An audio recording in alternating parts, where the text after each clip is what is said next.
ડીજીપીના આદેશ બાદ Rajkot crime branch action મોડમાં આવી છે।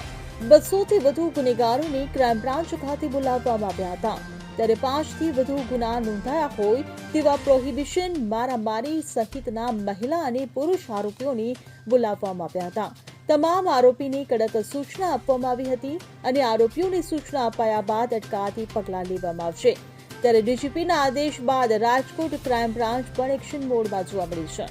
ડીજીપી સરના આદેશ બાદ જે એક ઝુંબેશ હાથ ધરવામાં આવી છે કે જે લોકો ગુનાખોરી સાથે જોડાયેલા ઇસમો છે તે લોકોને ચેતવણી પણ આપવામાં આવે, તેના વિરુદ્ધ કાર્યવાહી પણ કરવામાં આવે। તો તેના ભાગરૂપે રાજકોટ શહેર પોલીસ કમિશનર અને એડિશનલ પોલીસ કમિશનર સાહેબના માર્ગદર્શન અને આદેશ મુજબ હાલ ક્રાઇમ બ્રાન્ચ ખાતે જે લોકો 5 કે તેથી વધુ ગુનામાં સંડોવાયેલા છે તે તમામ આરોપીઓ જે છે ને એકત્રિત કરવામાં આવ્યા છે। તે લોકોનું માહિતી સંપૂર્ણ લેવામાં આવશે, તે લોકોના જે ડોઝિયર જે છે જે બનાવેલા છે તેને અપડેટ કરવામાં આવશે અને તે લોકો વિરુદ્ધ અસરકારક અટકાયતી પગલાં પણ આજરોજ લેવામાં આવશે।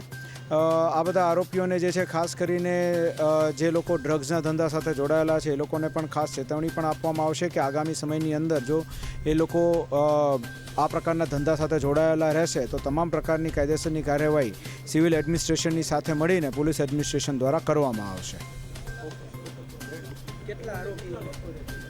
200થી વધારે આરોપીઓ જે છે, 209 આમ તો પ્રિસાઇઝલી કહું તો જે 5 કે તેથી વધુ ગુનાના આરોપીઓ છે તેમાંથી જેટલાને ક્રાઇમ બ્રાન્ચ દ્વારા શક્ય હોય તેટલા 150થી આસપાસ આરોપીઓને જે છે હાલ એકત્રિત કરવામાં આવેલા છે। Bureau report CN24 news. હવે જુઓ દેશ દુનિયાની તમામ ખબરો તમારી આંગળીના ટેરવે।